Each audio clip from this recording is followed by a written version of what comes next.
आज की सभा के अध्यक्ष कमरेंद्र राम, महासचिव कमरेंद्र देवी, मंच सिंह, तमाम नेतृत्व, देश के मुश्किल इलाके से आए। हमें ऐसा बताया जाता है कि हम मुश्किल इलाके में काम करते हैं। देश के मुश्किल इलाके से आए आरएसएस बीजेपी को सामना करते हुए कोने कोने गांव से मजदूर किसान, मेरा सबको इनकलाबी सलाम। कांवड़ चौक ने भगत सिंह से खत्म किया, मैं वहां से शुरू कर रहा हूं। जब अंतिम समय उनके छोटे भाई कुलतार सिंह उनसे मिलने आए, आंखों में आंसू थे, तो भगत सिंह ने उनको एक चिट्ठी लिखी और चिट्ठी की लास्ट की 2 पंक्तियां हैं, मैं वहां से अपनी बात को शुरू करूंगा। भगत सिंह क्या लिखते हैं कि हवा में रहेगी मेरे ख्याल की बिजली, हवा में रहेगी मेरे ख्याल की बिजली, ये मुझसे खाक में पानी रहे ना रहे। 95 साल हो गए, वो ख्याल की बिजली आज भी हिंदुस्तान के अंदर कौंध रही है, पूरे देश के अंदर। जब भी कहीं गैर बराबरी के साथ लड़ाई होती है, हम इंकलाब का नारा लगाते हैं, भगत सिंह की ख्याल की बिजली बाहर कौंधती है। महाराष्ट्र के अंदर जब वो लॉन्ग मार्च होती है किसानों की, खेत मजदूरों की, भगत सिंह के ख्याल की बिजली कौंधती है। बिहार के अंदर, उत्तर प्रदेश के अंदर जमीन को बचाने के लिए जो वहां का किसान लड़ता है, वही ख्याल की बिजली हमारा मार्गदर्शन करती है। हिमाचल प्रदेश के अंदर छोटे छोटे पेड़ लगाकर बड़े किए के जब उनको काटने के लिए वहां पे विभाग आता है, उसके खिलाफ जब इंकलाब का नारा लगाता है, भगत सिंह के ख्याल की बिजली कौंधती है। और उसी ख्याल की बिजली, उसी इंकलाब पे ताकत लेते हुए हम यहाँ पर आए हैं। हम यहाँ पर आए हैं चुनौती देने के लिए उस मोदी और शाह की सरकार को, उस लुटेरी सरकार को चुनौती देने आए हैं। भगत सिंह के ख्याल की बिजली को अपने यहाँ पर साथ लेकर, इंकलाब की ताकत को लेकर। मैं क्यों बोल रहा हूँ कि लुटेरी सरकार तो लुटेरी नहीं होती ना। मेरे से पहले 3-4 वक्ता बोले, अगर आप लोगों ने ध्यान से सुना होगा, हम एक भी नई चीज मांगने नहीं आए हैं।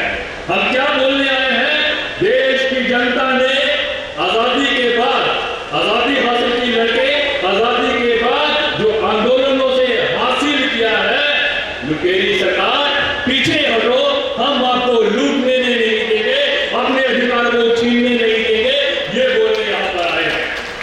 हम आए हैं कि बड़े आंदोलनों के बाद पूरे विश्व के अंदर जब गुलाम होते थे, अपने शरीर के भी इख्तियार नहीं था, बेचा जाता था। संघर्षों के बाद 8 घंटे का काम, यूनियन का अधिकार, हड़ताल का अधिकार दिया था, आप हमसे वो छीन रहे हैं, छीनने नहीं देंगे। हम यहाँ पर आए हैं ये बात करने कि अभी तक तो किसान को आत्महत्या करने के लिए मजबूर कर रहे थे, उसका बीज भी छीन रहे हैं, हम छीनने नहीं देंगे। हम बोलने आए हैं ग्रामीण भारत के अंदर खेत मजदूर, ग्रामीण मजदूर जिसके पास श्रम के सिवा बेचने के लिए कुछ नहीं है, वो हाथ फैलाता था भूस्वामी के सामने कि आटा दीजिए, चावल दीजिए, सारा साल काम करूंगा, उसको हक दिया, बड़ा फख्र महसूस करता हूं। ये लाल झंडा सड़क पे संघर्ष करता था, इसके सिपाही संसद के अंदर संघर्ष करते थे और काम का हक मिला मनरेगा, जिसके अंदर हक क्या था? जितना काम मांगेंगे इतना पैसा देना पड़ेगा, जब काम मांगेंगे तब आपको काम देना पड़ेगा। आप ये जो उसको खत्म करके ये जो छलावा लाए हैं, जिसके अंदर एक काम का हक और जब मांगेंगे तब देने का हक आप छीन लिए हैं, हम वो होने नहीं देंगे, ये बताने यहाँ पर आए हैं। हम बोलने आए हैं, बड़ी मेहनत से दूर दराज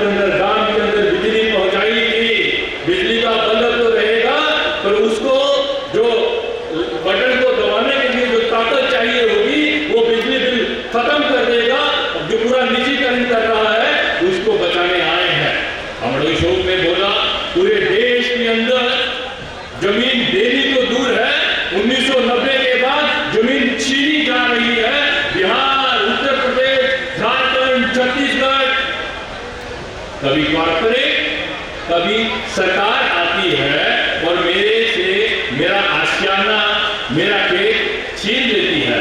हिमाचल प्रदेश से मेरे साथी आए हैं, बड़ी मजबूती के साथ लड़ रही है। वो वहां पर सेब पैदा करते थे, उनका घर वहां पे था, यकायक सरकार आई और ये बोला ये आपका नहीं है, ये तो जंगल का है, कानून ऐसा है। हम बोलने आए हैं, कानून इंसान के लिए बनते हैं, इंसानी जीवन के लिए उनको बदलना भी पड़ेगा। हम आपको जमीन अपनी लुटने नहीं देंगे, ये यहाँ पर बोलने आए हैं। सरकार ने, हमने बड़ी आंदोलनों से देश के अंदर जो गैर बराबरी है, जो जाति के आधार के ऊपर इंसान को बांटा गया था, इंसान को इंसान नहीं समझा जाता था, स्वाधीनता आंदोलन से लड़ते हुए, लगातार आंदोलन से लड़ते हुए एक स्थिति के अंदर पहुंचे थे कि जो जाति की कुरीति है, वो जाति का कोड है, उसको कमजोर करके आए। और ऐसी सरकार आई जिसने एक बार फिर देश को जातियों में बांटना शुरू किया, जाति श्रेष्ठता की बात की, जो संविधान के अंदर ताकत मिली थी उसको लुटना शुरू कर दिया। और जो नियम कायदे थे, चाहे वो एससी एट्रोसिटी एक्ट हो, जुडिशरी की नियमावली हो, सब हमसे छीन लिया। हम उसको बचाने के लिए आए हैं, हम यहाँ पर आए हैं कि सरकार ने हमसे हमारा भाईचारा छीन लिया।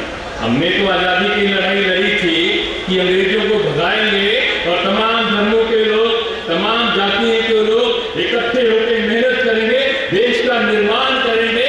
और आज मेरे को आरएसएस बीजेपी ये बताती है कि जो मजदूर, जो किसान मेरे साथ काम करता है, पर वो मंदिर नहीं जाता, वो मस्जिद जाता है, वो टोपी पहनता है, वो पूजा नहीं करता, नमाज करता है, उससे मेरे देश के नागरिकों को नफरत करनी है। हम अपने देश का भाईचारा नहीं लुटने देंगे, ये बोलने यहाँ पर आए हैं। और क्यों?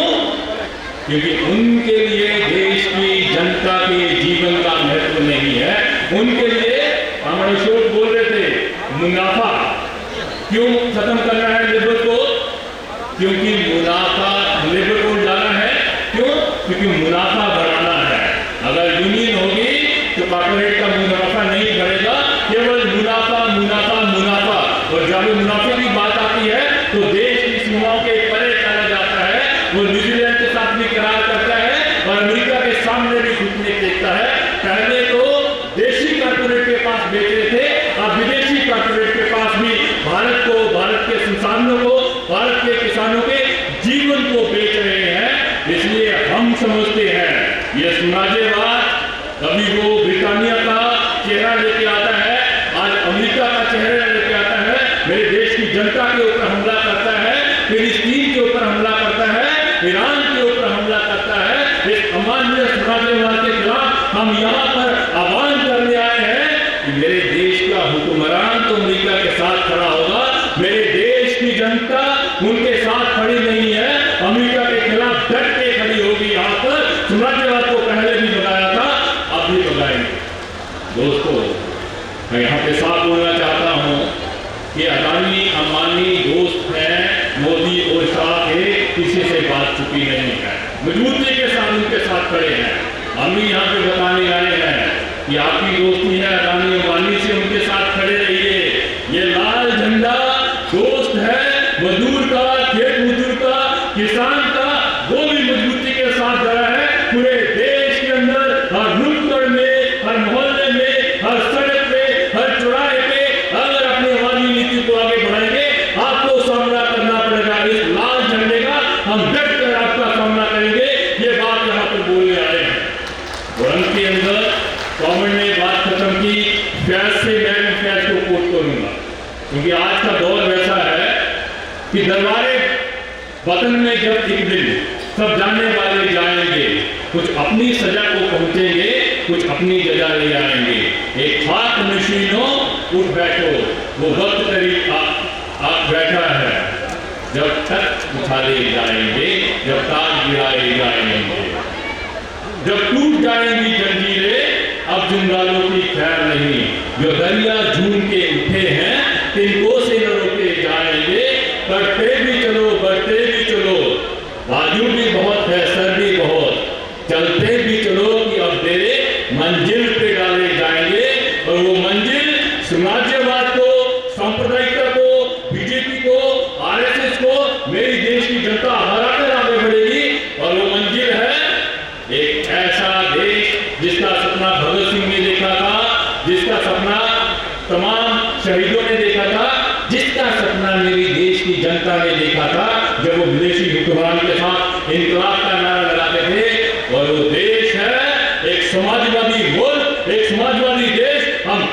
जोरदार स्वागत